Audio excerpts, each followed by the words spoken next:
Իմ շատ սիրելի հայրենակիցներ ջան, սրտանց շնորհավորում եմ ձեզ Սուրբ Ծննդյան եւ Նոր տարվա կապակցությամբ եւ ուզում եմ հռչակել, որ Հիսուս Քրիստոսն է պատճառը այս տոնակատարության։ Չնայած մարդիկ վազվզում են, եռուզեռի մեջ են, մոռանալով իրական պատճառը,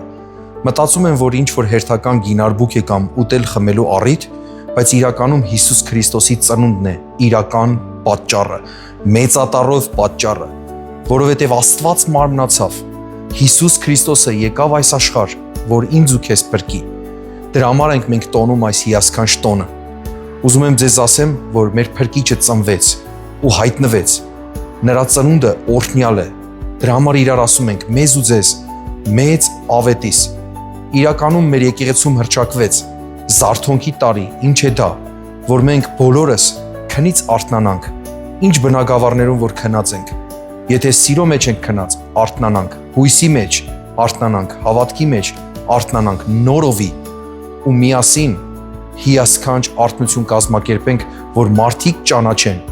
մեր Տեր ու Փրկիչ Հիսուս Քրիստոսին, նրա իսկական ծնունդը օրհնված լինի։ Շնորհավորում եմ ձեզ Սուրբ Ծննդյան եւ Նոր տարվա կապակցությամբ։ Ամեն։